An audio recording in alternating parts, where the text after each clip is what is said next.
Приветствую, ребят! Вы на канале Юра. Сегодня речь пойдет о покупке автомобиля. Что можно купить до 9000 долларов. Такие видео были на канале, вы без проблем их можете найти. Но в этом видео речь пойдет об автомобилях менее премиальных, но более надежных и простых для народа. И более новых. С 2015 года я делал этот список. В основном это простые автомобили Б-класса. Не все Б, но большинство этих автомобилей. Первое это, конечно, АвтоВАЗ, Лада, Гранта, Калина, Ларгус, Веста. Ну, большинство это Гранта и Ларгус. И то Грант там процентов 70 за эти деньги. Я снимал видео покупка АвтоВАЗа, вернее новый автомобиль АвтоВАЗа, ходил в салон. Также это видео есть на канале. И я рассказывал то, что, к сожалению, сейчас пока все Гранты новые, 8-клапанные, а Весты все на 1.6, 106 сил, 16 стеклопы, да, но 1.6, 1.8 пока нету. Но, тем не менее, если мы говорим про БУ автомобили, то, конечно же, новые столько не стоят. Они чуть дороже, старт цен начинается. Но можно найти 2020-2021 года такую Гранту, как я снимал, 1.6, 106 сил на 16 клопе. На механике машина будет гораздо быстрее и бодрее, чем вот новая Гранта 8-клапанная. Также и про Весту. Весту, ну, конечно, за эти деньги на 1.8 вы не найдете, но, в принципе, они есть в продаже. Можно найти машину пободрее, чем новые Весты. Но, конечно, в рестайлинге она немного выглядит красивее. И большинство автомобилей очень хороши тем, что их много по количеству. У нас АвтоВАЗ не был особо популярен, но все равно с приходом Грант, Вест, X-Ray, все равно люди покупают эти автомобили, есть выбор, и он немалый. Также опыт эксплуатации, всякие сообщества, доступ запчастей, опять же. Все равно эти автомобили мелькают. Но на втором месте та же самая Гранта, это Datsun Undo. Гранта немного другой оболочки, но уже иностранное название, якобы иномарка. На самом деле, если поднимете капот, ничего нового вы не увидите. Это, в принципе, в салоне то же самое. Но уже, может, немного посимпатичнее, многим людям нравится больше Datsun. Ну, ради бога. Но, тем не менее, идет на втором месте.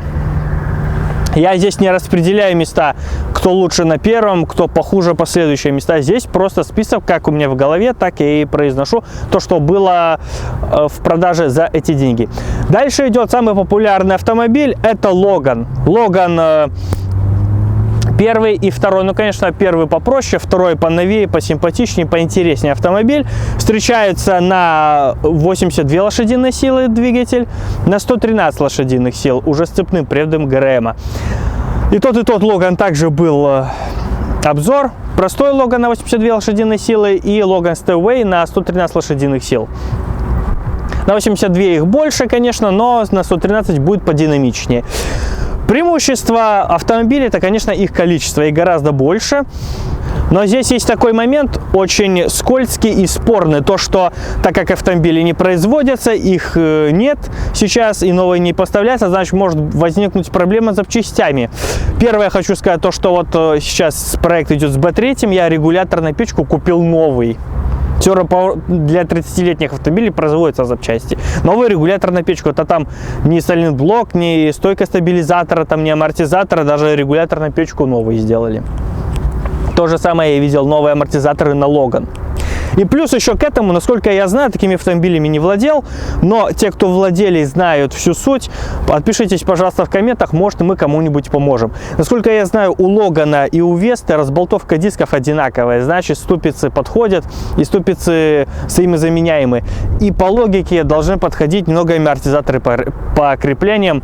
Уже насчет рычагов, да, там уже может быть разница в длине, ширине, их там уже может не подойти. Но что касается амортизаторов, ступиц, вот этих вот частей, элементов, я думаю, должна быть взаимозаменяемость какая-то и подходить с Весты до Логан. Соответственно, таким макаром разумной экономии можно найти выход. Дальше идет Nissan Almera 3. Nissan Almera то же самое, как Datsun Undo для Гранты, так и Nissan Almera 3 для Логана. Под капотом Renault Logan, в салоне Renault Logan, но внешне посимпатичнее, покрасивее, но, опять же, я часто говорю в своих видео, симметрия, я не знаю, дизайнер, ну, не симметричные колеса, вот, машина красивая относительно, для Б-класса, все понятно, сколько она стоит, красивая, да.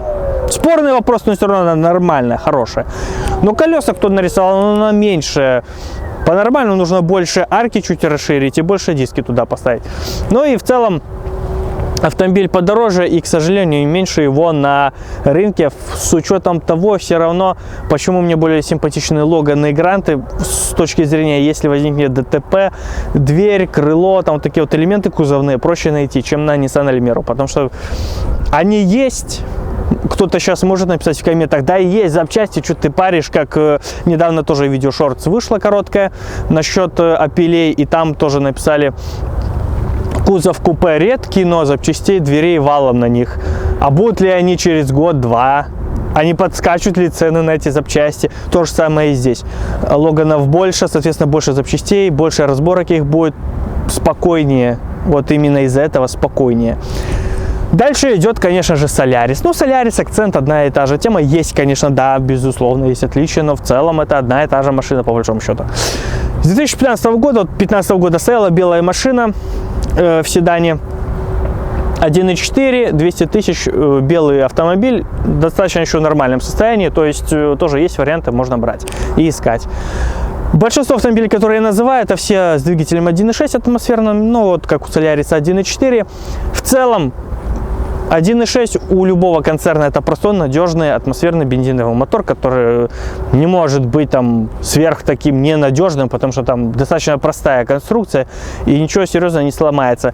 По ходовой, по подвеске они тоже все простые, одинаковые, примитивные, то есть реально народные автомобили.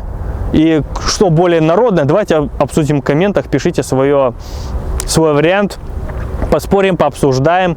Но я, честно говоря, считаю, что Логан, все равно их больше. Дальше идет Kia Rio. То же самое, как и Datsun Undo, то же самое, как Nissan Almera. Такая же тема. Визуально отличается тот же самый Solaris Kia Rio. Ну, дальше, конечно, полоседан, куда же без него. Были и таксовые, были и аварийные, битые, их тоже предостаточно. Тоже 2015 года автомобиль был на E111, на 1.6 E111 мотор. Не так жрет масло, как многие боятся, уже за 211. Еще тот старый добрый.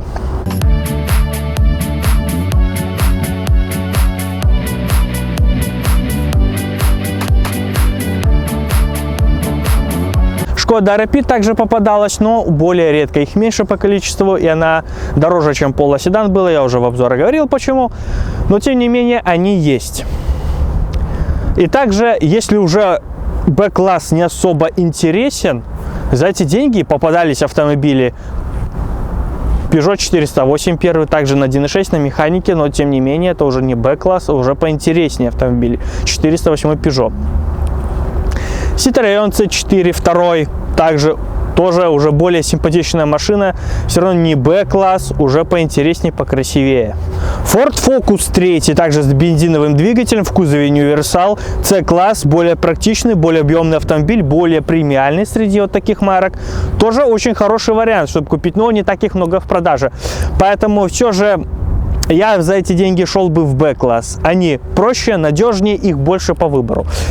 И еще есть автомобиль спорный, но в эту категорию попадает. Это Geely M-Grand.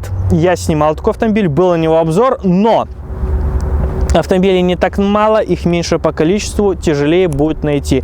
Но, тем не менее, он заходит в эту категорию, потому что в таком ценовом диапазоне 2016 года автомобиль был в продаже. И даже два, по-моему, или три.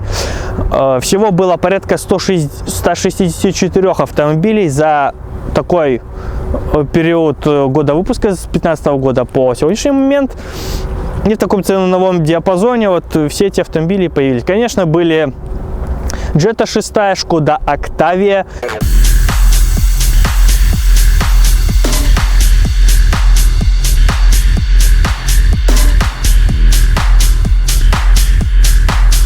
На 1.6 уже рестовая такая же у нас была, на 1.4, вот на 1.6, но это было по одному-два варианта, не более того. Но в основном я строил свой этот список, исходя только из B-класса. Хотя сейчас буду спорить насчет Гранта, Datsun Undo, но вот эти вот все простые, по моему мнению, народные автомобили. Опять же, давайте писать свое мнение в комментах. Спасибо большое за внимание, ставьте лайки, делайте репосты, расскажите нас друзьям. Счастливо!